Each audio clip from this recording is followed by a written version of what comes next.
Good morning. So, what's up? So yeah, check it out. I found a way to wear a t-shirt and still look like a pastor. Check that out. This was my Christmas present for Mike and his daughter. That's Jesus on a T-Rex, y'all. That's legit. I don't care what anybody says. That's legit. So, anyways, so this week, like Bro was talking about this whole. Last week I talked about how God's been working to tell me, hey, you're a people person, right? Here's the thing, and somebody help me see this, Sharon. For 2 years I've been in survival mode, and I forgot how to be a people person, okay? So what I do is I miss this part where I can't see other people's pain, because all I can see is mine. That's what I'm used to, because that's what I did for 2 years. So God's been working on me like, hey, you said this thing, but you didn't do it. You didn't follow through. Hey, you heard this person say this thing, and you didn't acknowledge it because you just went to you. So even in this time of prayer and fasting, and maybe on Friday night, somebody, I think Sharon told me, I guess it's been this week of, we're in the fight. Any of y'all in the fight? Y'all feel like you're getting beat down, like you're in it, right? What did you think was going to happen when you started praying and fasting to your Heavenly Father? The Satan wasn't just going to sit there and watch and be like, yeah, that's okay. No. He's going to come after you. He's going to fight you. He wants you on the bench, because if you're on the bench, you're not fighting for God's kingdom. And this morning, I want you to be Jesus on a dinosaur. I want you to be ferocious for your king. I want you to take his discipline, we're going to talk about that today, and use it and run with it. Okay? And so, again, I mentioned Friday night prayer meetings every Friday in January. Every Friday in January, starting at 6, we're going to be here doing prayer nights. Okay? It kind of has the same format as our fifth Sunday prayer services, where we do a song, we do a little prayer, somebody shares, and we just leave space for the Holy Spirit to show up and show off, to convince us that we're in the fight and it's okay to fight. Okay? With that being said, if you have a connection card in the pocket in front of you, pull it out and hold it up. Great, 2 people. If you're not one of those people that has that comfortable feeling of praying out loud, but you're desperately wanting the church, you feel like the church is supposed to pray for something, put it on the connection card. If you flip it over on the back, it says, what I'm praying for. Put it on there. Leave it in that little box back there.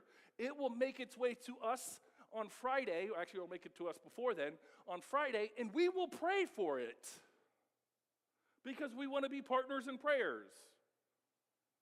If you don't like that praying out loud, or if you're too busy, but there's something you desperately want the church to be praying for, write it on the card. Leave it there for you. We want to pray with you. We want to pray for you. Okay? And if you noticed, and I hate this, that the Christmas season is gone. It's like putting Jesus back in the box and putting him on the shelf. I hate it, okay? We celebrate the birth of Jesus all the time because God came in the form of a baby. If you were God, would you come in the form of the baby into this world that you see?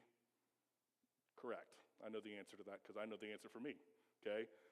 But because of that, it becomes really abundantly clear that there are still some things to do in this building. So next Sunday, directly after service, we're having a work day. If you're able to stay. We're going to be working on some beadboard out there in the hallway. We're going to be working on cleaning, doing a good deep cleaning. If you can stay, stay. If you can, don't lie. If you can't, don't try. I stole that from the pastor before me. If you can, don't lie. And if you can't, don't try. Don't try to make it work for your schedule. If you got things, go do your things. That's okay. Okay? But we'll be here, bring a change of clothes so that y'all can be ready to do some work here after church, okay? Now, we're doing that because we want you to feel like you're at home. We want you to feel like when you come to this place on Sunday morning, you're walking into a family party, and we're celebrating our King as a family. We want you to feel like you're part of this community, right? And one of the ways that we feel like you're part of this community is when we take this and we do it somewhere else. What do I talk about? Small groups. Small groups. During our lead team meeting last Sunday, we talked about how we see this pendulum swinging, right? We talk about this in church all the time. There's a pendulum swinging. We're all truth, we're all grace. We need to be truth and grace because Jesus was both truth and grace. He was full to the brim with both truth and grace. That's what the word tells us. Not one, not the other, but both and. And the same way, we have swung way to the community level side, and we're missing the mark on the discipleship side. Okay? And we're going to talk a lot about discipleship today. That's the entire thing that we're going to talk about when we get to the message, okay? And one of the ways we can find those people that we want to disciple is through small groups. Here's my challenge. I hear this a lot as a pastor. I don't think I can lead a group. You're Jesus on an alpaca. You're not Jesus on a dinosaur. I tried to think of a non-threatening animal to ride. Alpaca was what came to my eye. Alpaca my bags. That's what keeps coming to my head, okay? I want you to be Jesus on a dinosaur. I want you to be ferocious. I want you to understand, like, if you have something that you love doing, you can lead a group. You don't have to be the most religious person. You don't have to be the most spiritual person. If you love people, if you love the people in this room, and there's something that you love doing, you can lead a small group. And that's my challenge. Don't let this lie of the devil that I'm not good enough to lead a group stop you from leading a group, because it's a lie. You are good enough. And if you love Jesus and you love people, you're really good enough, because sometimes the best groups are the one where you don't have a plan and you just show up and you love people well. But because we are a community and we want you to feel like you're part of the community, we do stuff like this. On February 20th, we have a movie night. There's more information to come. That's what I can tell you right now. On February 20th, we got a date. We know what we're doing. We're watching a movie. And we know that we're going to have popcorn because Brent bought a popcorn machine. So we're going to have popcorn, okay? And so, like, get it on your calendars. Like, we love being with each other, okay? So we're going to be doing a movie night on February 20th, right? And stuff like movie nights are only possible because you guys are some of the most generous people that I know. Do you know that? You are the most generous people that I know. Because of your willingness to partner with what New Day does in being prayerful and working the plan, and that plan is proportionate to your giving, and then you're willing to let God use what you have, your time, talents, and treasures, and you're cheerful that you're expecting God to use what you give, whether it's your time, talents, or treasures, that you guys are some of the most generous people that I know. You really are. And because of your generosity, we do things like this. We want to challenge you. There is a challenge that we try to do every year, and it's this: Noma's coming back. Or we want Noma to come back.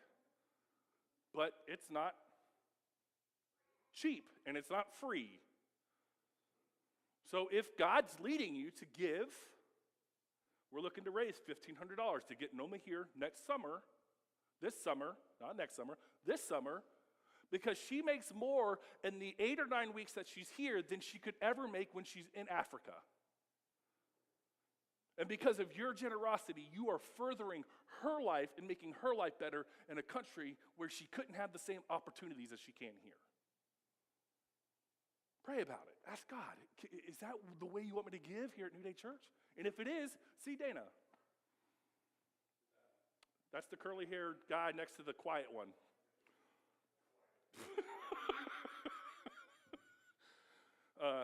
But then it's like, because of your generosity, and as a church, we partner with a lot of different ministries, right? So your giving gets given. Like, we're not a church that doesn't give. We partner with ministries. We partner with the Well. Any Wellers in here? Most of y'all, okay? Let's be real, okay? I'm not a Weller. I'm a guy. I can't be, okay? My wife is well made, though. There you go. Dropping it. Anyways, and we partner with groups like the Taylor Ministry Group. Anybody love Eddie and Beth? I almost said Beth and Eddie, or Beth, however you mix those two words up. Anyways, in March, we're inviting Beth and Eddie to come down and do kind of a couples thing for married people and marriage-minded people, okay? Because at the end of the day, we don't want your marriage just to be a marriage. We want your marriage to thrive. And that's what the topic is. So they're coming in March. We're going to have more details. I have a talk with Eddie, I think, Wednesday, and I'm going to get all the details, and then I'm going to get it to the lead team. We'll have more information for you. It's not going to be free because we got to feed you. It's a Friday night, Saturday, and then they preach on Sunday. So we're asking you to be uncomfortable with your calendar and be here so that those people that you already helped give to through your tithe and giving here, and we give back to them, can be here to encourage you in a way that maybe we can't because you just hear the same thing from us over and over again, okay? And then the other way that we talk about giving is your talents. Anybody here have talents? Anybody in here have talents for kids? I'm a parent. I'm a parent. Anybody have the patience to work with them every Sunday? Great. People like Katrina do. Right? So we're kind of doing this thing where we're changing things up, right? We're always looking for the new people. Katrina is kind of helping step into the lead of those people that we love so much and that at home we're raising up in the ways of the Lord, right? And they want to have a meeting with anybody that volunteers in that area. So if you're a volunteer, if you've thought about volunteering in the kids area, February 1st, here, directly after service, there's going to be a meeting with you. Put it on your calendars. We want you to be here. We want you to talk to Katrina. We want you to talk to Dana. These people who are helping us raise up the next generation of Christ followers. Right? Huh? Yeah, and there's food. Does it say that? No, it doesn't say that. There's food, so you don't have to go hungry. We'll feed you. And you'll be coming right off of prayer and fasting, so you'll really be hungry because it's February 1st. So you'll be ready to chicken wang. Anyways, sorry.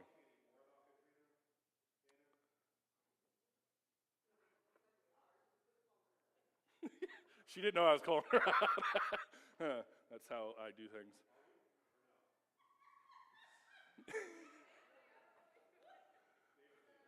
David. Katrina is awesome, okay? She's helping us with the thing. One of the things that I did miss, and I didn't talk about because I blew right over it, the workday. When I talked about the workday, one of the things that we're going to try to do is on the wall across from the coffee station, we want to make a family portrait wall of all the people that go to New Day Church, of all the families that go to New Day Church. So on February 8th and 15th, there should be a slide for this. We just put it in there. Picture day. That's the Carnahans. That's the Carna clan, because there's like a bunch of them. And David's going to be here, and he's going to have his camera stuff, and we're going to take family portraits, and then we're going to get those portraits, those family photos printed on canvases, and we're going to make a montage of family photos on that wall between the two doors. Because we want you to experience life. We want you to feel like you're at home. How many of you have a home that you don't have pictures on the wall? Great. None of you. Because we all love pictures. We love seeing our family. We love reminding where we were and where we're coming. And it's memories. That's what pictures are, right? So February 8th and 15th, we're having picture day here at New Day Church for you and your family. So that's the one day you get to come in and you get to put your pretty suits on so you can have pretty pictures. Dress. You're going to see so many families color coordinated so their pictures look right. It's going to be hilarious. I think it's funny. I can't wait, okay? And I think, talking about the kids area, there was one announcement I got asked to talk about this morning. At the end of service, we asked parents to immediately go get their kids out of the kids area. But we're asking everybody else to stay out of that kids area for at least 10 minutes until all the kids get picked up. It's really hard when we have teenagers or adults trying to go in that don't have kids in that area. I understand we want to break down, we want to clean up. give those workers 10 minutes to get those kids to their parents, and then the doors will be flung open, and you guys can flood the kitchen and the kids' area, okay? Cool? We agree? Everybody's on the same page? 10 minutes. That's all we're asking, okay? For the sanity and the safety of those kids that are in that room, and the sanity of the people working in that room, right? Okay. So I'm going to pray real quick. King Jesus, we thank you. We thank you for the fact that this is a community of people that love you and love each other. That we are constantly trying to work out what it looks like. We're constantly being challenged to grow our faith. We're constantly being challenged by you, Holy Spirit, when you convict us of these things where we're missing the mark, and you continuously convince us of the areas that we are righteous. We're so quick in this world to look at only the negatives, to look at the pain, to look at the things, to be Jonah under the bush. Like, I knew you were going to do this, God.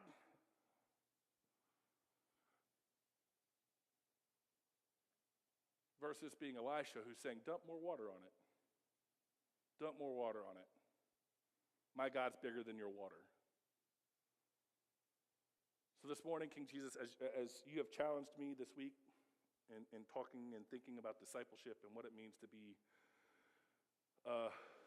here at New Day Church, to raise up the next generation of Christ followers, may these words that you've given me, may these stories that are very real, very raw, very authentic, penetrate. May they change somebody's mentality about what they think of or what they hear when they hear the word discipleship. So this morning, give us ears to hear. That's that Proverbs 1 through 9. You hear it over and over again. Listen, listen, listen, listen, listen, listen. Why? Because we're so quick to talk and we forget to listen. So this morning, give us ears to listen, Father, to your wisdom. In Jesus' name, amen. You can add whatever you need to, David.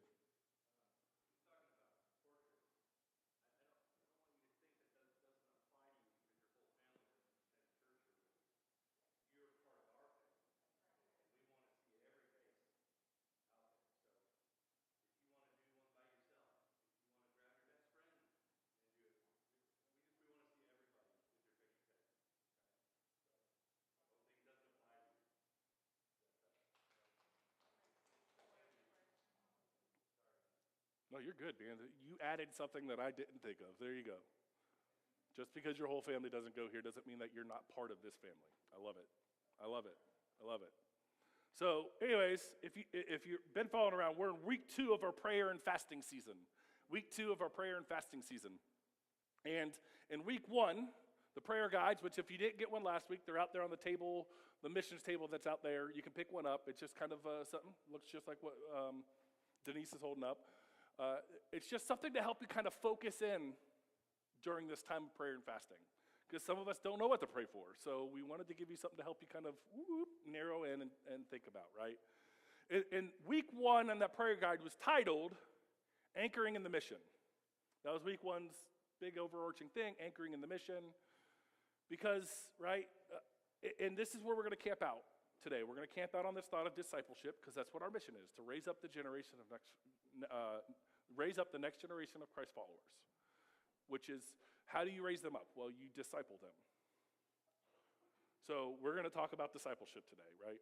And that this is what the mission is. And if it changes, if that should ever change, if the mission, the way we say that mission statement should ever change, I promise you that our mission statement will still be discipleship focused, because it's very important. Jesus tells us to go make disciples. Our mission should be to make disciples, okay? Now, usually when you think, so that, again, it says anchoring in the mission, right? And when you think of an anchor, what do you think of? You think of not moving, right? You think of a boat sitting in a port, and it's staying still. It's not moving, it's anchored. But in the kingdom of God, we anchor ourselves not so that we stay still, but rather that we stay true north even when the water gets rough.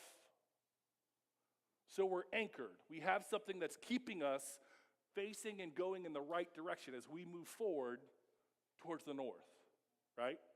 Our anchor verse for both our vision series and then the prayer guide was Proverbs 29:18. And this is the NLT version because it kind of works with something that's coming up. When people don't accept divine counsel, when they have no vision, they run wild. When you don't give your kids directions and guidance, what do? They run wild.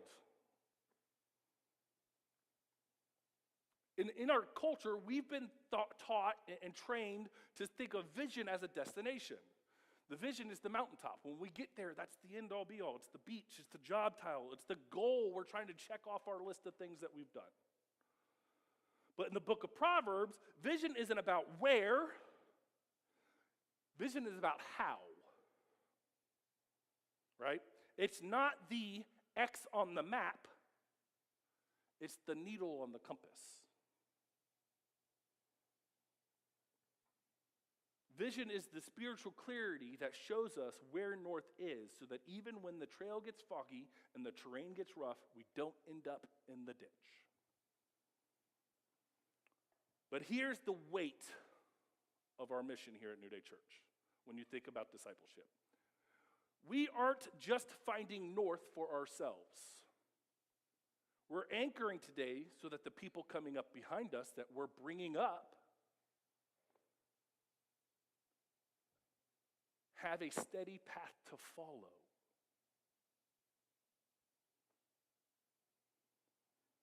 Discipleship isn't a classroom lecture. Discipleship is a passing of the compass.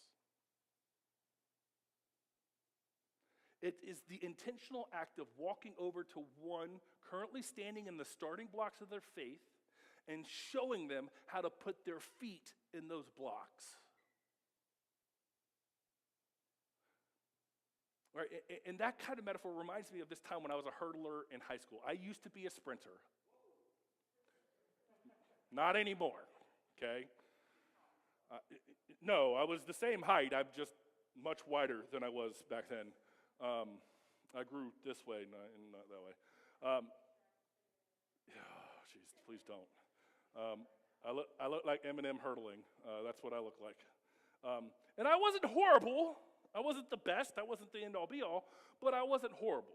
And I wasn't reaching my potential as a hurdler, right? The main coach that I had as a hurdler, he could explain and show me all the technical stuff, how to jump, how it's not actually running. Like, running the hurdles is literally you just running and you drive your knee and your foot naturally goes like this. It's really that simple. Now, granted, if you don't do it right, there's something that lands in between your legs, and that's a whole different story. And okay, let you imagine that, right? Right? He could tell me all the physics of the hurdles. He could tell me the theory of the race. He could tell me the theory of how to start a race. But here's the thing. He wasn't young enough to show me. And it wasn't until I started working with the sprinting coach that everything changed in my racing. Right? He didn't just give me the manual of how to set and do the starting blocks. No. He got down in the dirt with me. He showed me, like, hey, when you put this here, this is, like, he got in there. He showed me how to set the blocks. He showed me how to put the weight in the specific spot on my foot so that when I push, I launch. I don't just start running. He taught me how to anticipate the gun so I could explode forward without getting caught off guard and getting a false start. It was only when he showed me the skill or the hakma. The C is silent.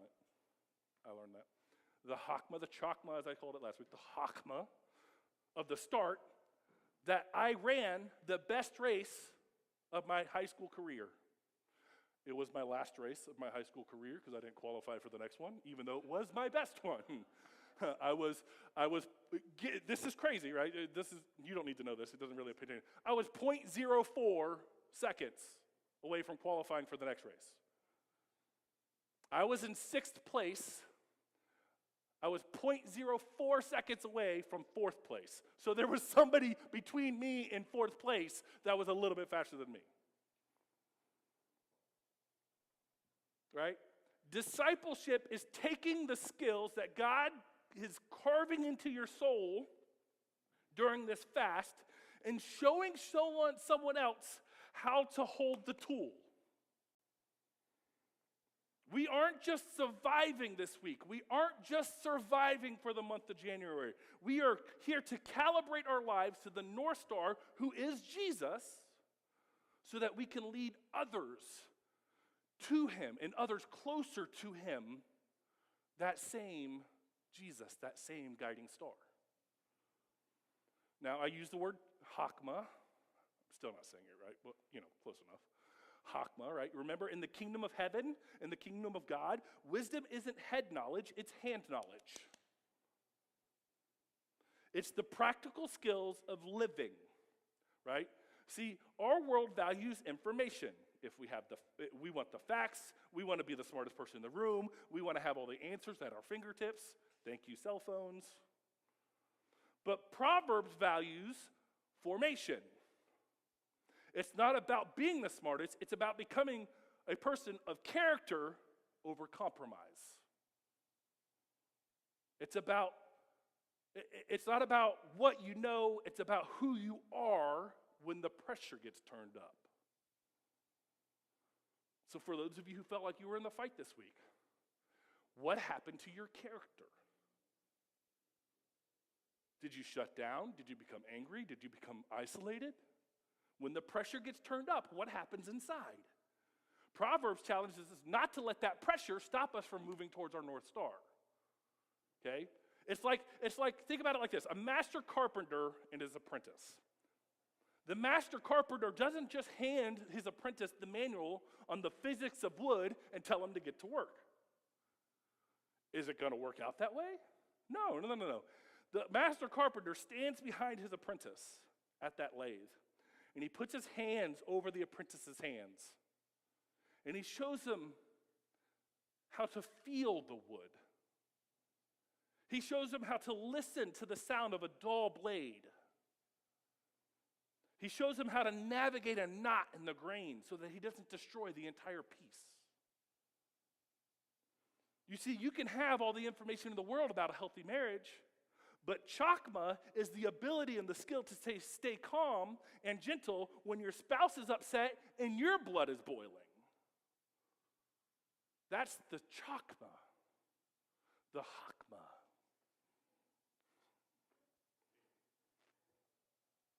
Right?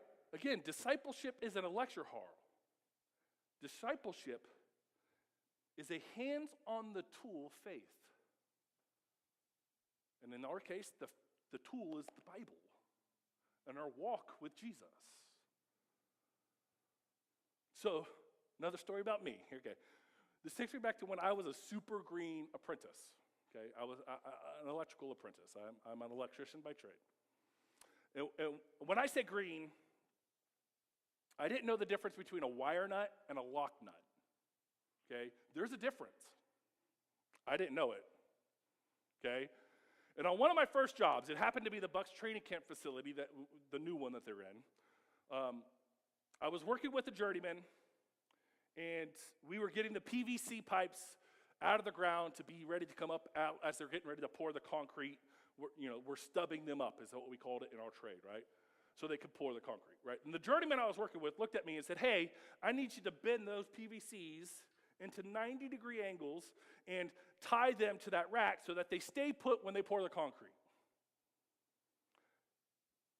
I laughed at him. You know why? Because my reaction was, you can't bend PVC. It's plastic. It's hard plastic. I mean, I had the knowledge in my head. I had the information. PVC is hard plastic. And I know that in my head, the only way to bend it is by putting a pre-bent fitting on there and then getting it to turn. To me, bending the PVC was impossible. It was unbendable. Now, that journeyman could have said, you know what? You're an idiot. Here's a shovel. Go dig that hole. He could have. He could have. And this is the kind of person that you don't forget his name. Granted, his name was John, so it's kind of hard. But his last name was Berlinski. You don't forget these people. Because he didn't. He shook his head. He walked over with a tool that I had never heard before called a heat gun. It's a super powerful blow dryer. And he showed me how to bend something that in my reality was completely unbendable. That moment has stuck with me for years. He had the hakma. He had the skill, and he was willing to give it away rather than keeping it to himself. And I strove and I worked myself to the bone to be that kind of journeyman when I was an electrician. Because of somebody doing it to me. We become so scared that they're going to take my job. I hope one of you become the pastor of this church and take over and start running with what God has. Because if I'm not training you or we're not trained, then we're missing the mark anyways. He chose to form the next generation of electricians instead of just finishing the job himself because it's easier than getting in the dirt. And that's exactly what we're doing this week, right? We were doing in this week. That's what we're trying to do in this month. We're coming to the master craftsman, Jesus, and saying, show me how to bend the things in my life that I feel are unbendable. Show me how to work the tools of grace, of truth, of patience, of love. We aren't just looking for the information. We are entering into the hands on the tool faith with those who we are called to disciple. Proverbs 4 tells us this. Listen, my son. I'll instruct you in the way of wisdom and lead you along straight paths. When you walk, your steps will not be hampered. When you run, you will not stumble. The father here is saying that in order to pass the compass, you yourself have to be holding the compass correctly. In our ladder of life, the list of characters we talked about last week, and so we're on that ladder somewhere, the wise person is the only character that has a defining feature that none of the other characters have. None of them. You want to know what it is?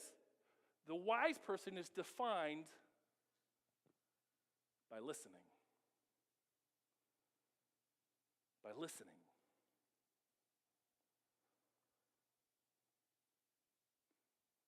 This is what just one spot that stood out to me during this week, where it talks about listening. 3 times. 3 times it talked about listening. I used it in, I didn't get a chance to get on the call, but I do this Ironman group with these guys from around America. And it's on Thursday morning, and I was in the middle of doing something, so I couldn't get on the call. But I sent them this verse because it was sticking out to me like a sore thumb. Listen to this. Are you listening? Ready?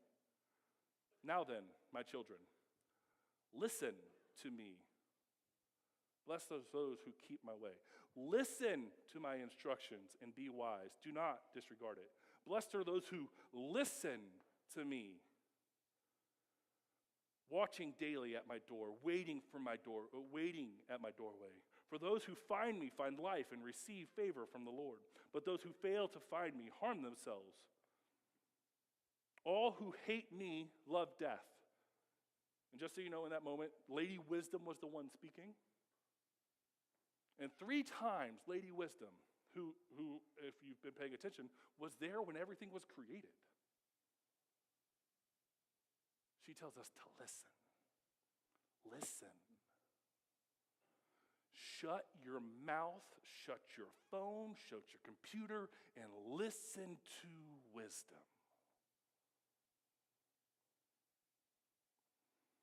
In this workshop of faith, listening is the most important tool you have. It creates what we call a feedback loop.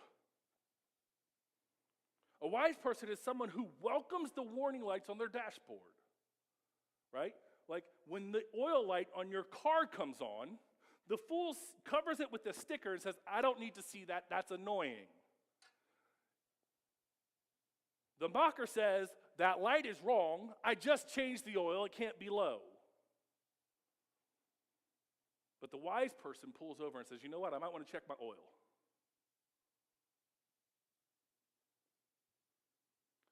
Right? And there was a time before I was doing what I'm doing now, and there are some here that were around during this time, when I used to be a youth pastor.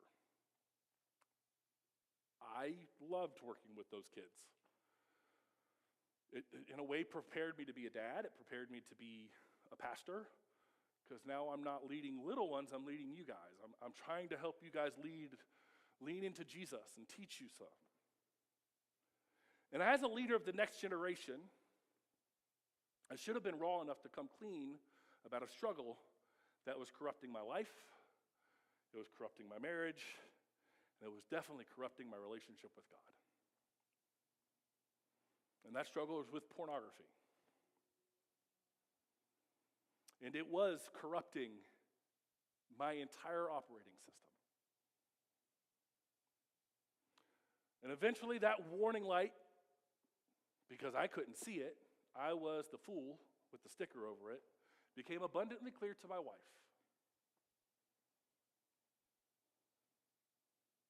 Which is a story for another day. But I am thankful for the love and respect of my wife.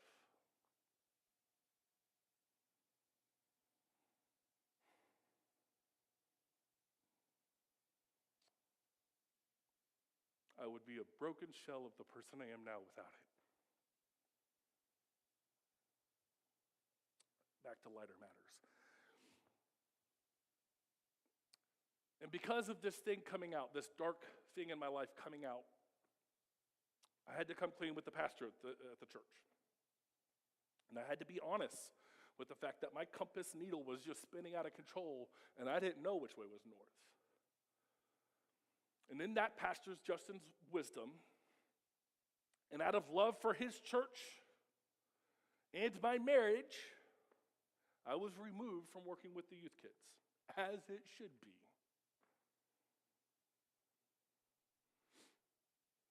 Now, for some, that sounds like a complete failure as somebody that was leading a church. But can I say that in the kingdom of God, that's a successful feedback loop? I listened to instructions. I submitted to the discipline. I allowed the master craftsman, Jesus, to take a tool out of my hand for a season so he could fix my heart.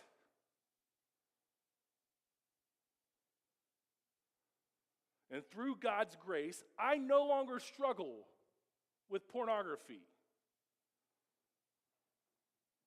But I am a wiser person, and I am still listening because I know that as a man, I am a visual being.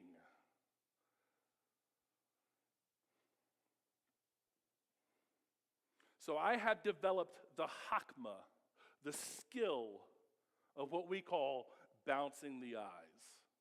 Any other eye bouncers in here? Every man should have his hands up. I don't just try to be pure. I use the skill God gave me to stay on the straight path. And because I was willing to listen back then, God was able to bring me to this place where I'm pastoring New Day Church today. A church that wants to see every man and woman free from this thing called pornography.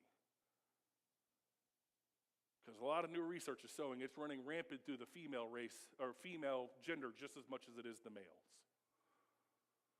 And it's just destructive over there as it is here. And we don't want you to be hindered by that curse, by that sin any longer. We want you to be free. And there are a lot of guys in here that can tell you that freedom is possible because of Jesus.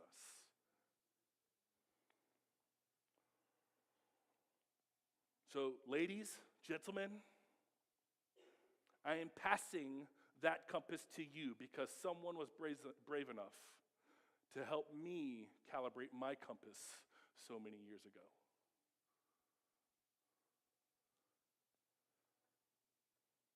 So after all of that, after the track blocks and the PVC pipes, what is a wise person supposed to do as a disciple or as someone who is discipling? And Proverbs 4 gives us the maintenance manual for our souls. It says this: above all else, guard your heart from everything you do, for everything you do flows from it. And when I was talking about this, I was like, man, that sounds really familiar. Like somebody important said something like that.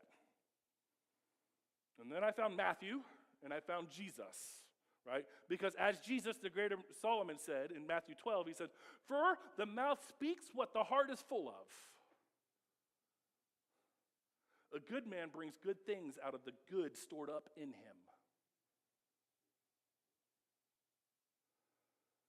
And as your prayer guide says, day 4, your heart is the operating system of your life, right? If you don't guard your operating system, guess what finds its way into your computers? Viruses. Anybody have to crash their computer because they clicked on the thing they weren't supposed to click on? We often make the mistake of trying to fix those who we are discipling by fixing their external behaviors. We try to fix their applications, their apps. We tell people, stop doing this and your life will be better. Or start doing this and your life will be better. But here's the problem. If the operating system is already corrupted by a virus, by pride, by bitterness, by unforgiveness, by lust, it doesn't matter how many good apps you put on them or give them, the system is still going to crash. But when we lean into discipleship, when we lean into being discipled, we are teaching or learning two things. And this should be where we're heading, right? First, the first thing that we should be teaching if we are discipling people, and if you're a parent, you should be discipling your kids, and this is the first thing you should be trying to teach them: how to identify the virus. Let's be honest. Identifying a virus in somebody else's life, let alone your own life, is really a quick aha moment. It's not a 30-second scan. It's not Baymax going, scan complete.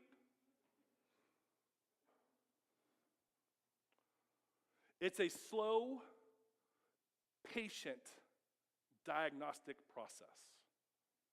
You are helping them see not just what they are doing, but why they are doing it. Sometimes identifying the virus means you sit with them in their anger. Or you sit with them in their fear for a long time before the real root of the issue ever shows its ugly face. Think about Job. I have come to love this guy. I didn't know how much I was missing until I started reading Job, okay? He lost everything. And we know that. That's the general, he lost everything. He was obedient to God and he got everything back, right? No. Y'all, he lost everything. His world was completely crushed. And here's the funny part about the whole story. If his friends would have done what they did for the first 7 days where they actually got it right, the story would have been over. Because his friends actually got it right for the first 7 days. How? By saying nothing. By sitting with their friend in complete silence while he was suffering. They sat in the dirt with him while he was trying to figure out what was going on. And then they opened their mouth and they showed how stupid they really were, okay? Or how misguided they really were. Sometimes the best thing you can do is to shut your mouth, y'all. Most of them know how to fix the problem, and they don't need you to show them. They just need a friend to sit with them. If you want to help someone identify a virus, you have to be willing to sit in the dirt. Without trying to fix, without trying to speak, you have to listen to the static noise in their life until you can hear the specific frequency of the lie that they are believing about themselves. Think that back to my journeyman electrician story. When I told him you can't bend PVC, he could have just called me wrong. He could have just said, you're an idiot, go dig a hole. No, but he looked at me, he looked at my operating system as an apprentice and said, he's missing something he needs. He's missing a piece of information. He identified my virus was a limited perspective on what I could and couldn't do with PVC. When you see a disciple struggling with anger, right, and the app is that they're yelling a lot. But that virus that from yelling might be a deep-seated seated fear of losing control, and it's manifesting as anger. When you see somebody struggling with people-pleasing, any people-pleasers in here? That app might look like busyness, but the virus might be a corrupt line of code that says, I'm only worth what I do. And I can assure you this morning, you're worth more than what you do. We don't just point to a behavior and say, stop that. Has that worked for any of you? Anybody walked up to you and be like, hey, that thing you're doing? Just stop. Cool. A wise person, a listener, ask, where did that come from?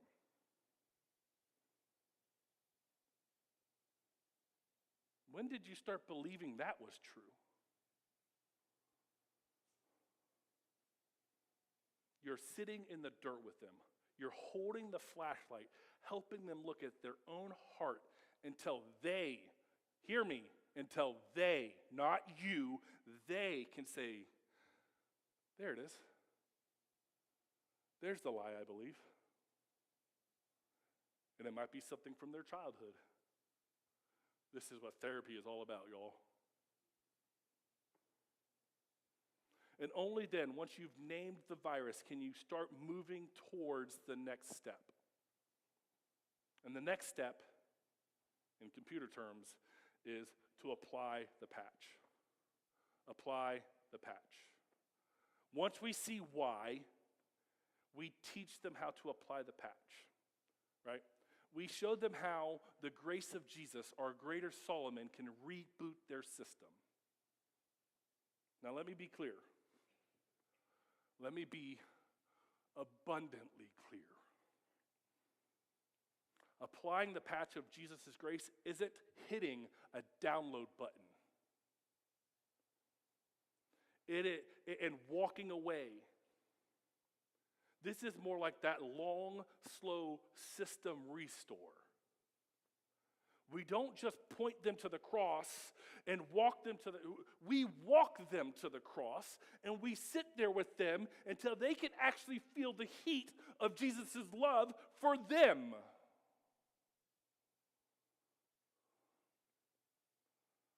Applying the patch is a shoulder-to-shoulder journey. It's showing them day by day, mistake by mistake, how to replace the old corrupt lines of code, these I have to be perfect code, with this new code of I'm already loved just as I am. Again, let's think about the sprinting coach story. He didn't just tell me where to put my feet and then go back to his office. He stayed in the dirt with me.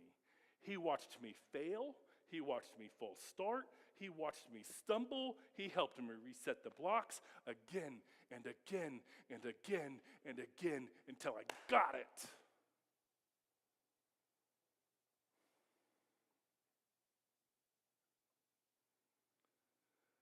That is what grace looks like. It's a long obedience in the same direction. As for me, part of walking that journey for me involved a tool that I think the church is oblivious and afraid to talk about. I had to realize for me that applying the patch and walking with Jesus meant being raw enough to seek professional help. I personally experienced the healing power of Jesus in a profound way when I went through 2 years of therapy. Those 2 years taught me how to apply the patch. They taught me how to use the tools. They taught me how to tell people I trust the most what's really going on inside of my heart.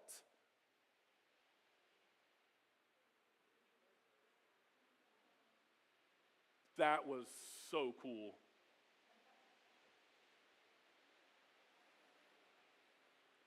Can I say this? And I mean this. Therapy isn't a sign of broken faith. It's a skill for the street. It's a way of saying, I value my heart enough to get it fixed.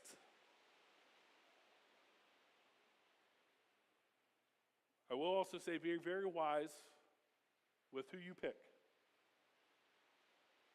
Because I picked my first therapist was somebody that was trying to fix the mission that as a pastor instead of trying to fix the person that was broken sitting on the couch.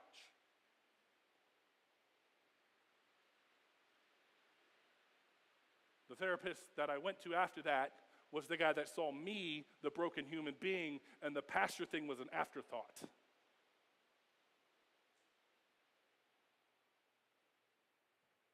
So let me bring this all together. Like the journeyman with the heat gun, like the sprinting coach in the dirt, like my wife calling me out on my sin. Who is pointing something out to you today that is corrupting your operating system?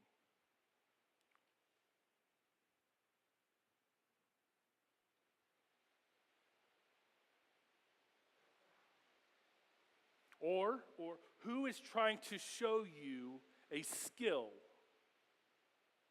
Who is trying to impart chakma, but you're too proud to listen because you think you already know how to use the tool?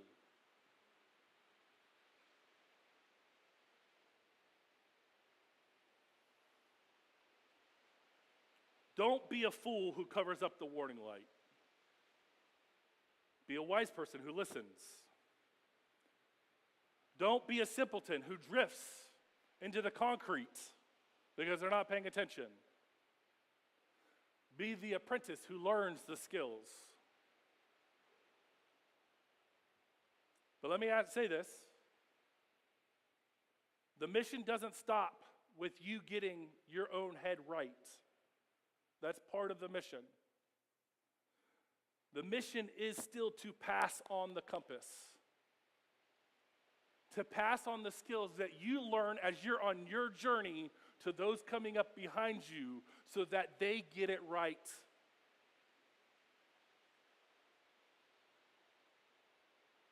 And as we're looking for the people in the starting block, we use this phrase, we need to be looking for the fat people.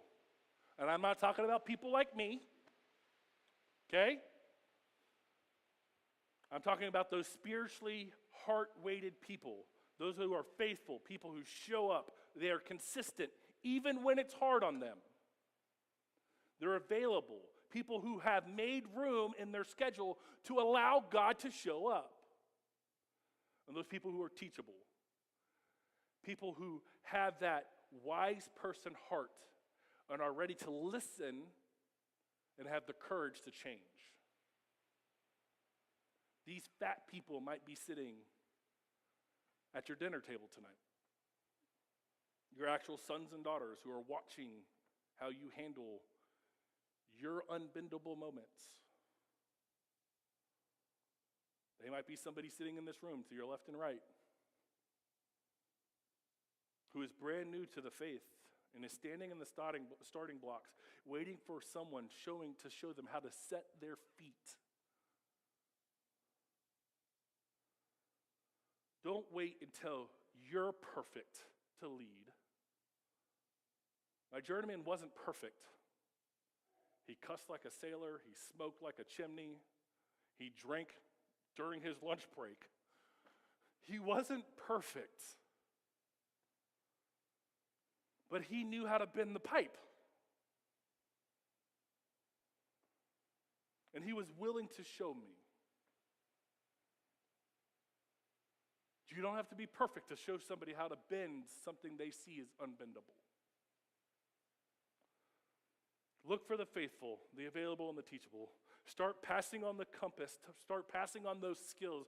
Start passing on the chakma that God has given you. And at the end of the day, stop looking for a formula to get what you want from God. And start looking for the person who is wisdom. We aren't following a manual. We are following Emmanuel. See what I did there? See what I did there? Come on, y'all. We're following a Savior, a King. He is the one who sat in the dirt with you. He sat in the dirt with me. He is the one who identified all of our viruses. He is the one that paid the price to allow us to be able to apply the patch of forgiveness and grace in our life. Look for and listen for that guy. Look for and listen for the greater Solomon. Look for and listen for your King, Jesus. As we allow people to change and give us advice and grow us, and as we continue to look for those around us that we can pour into. Let's pray.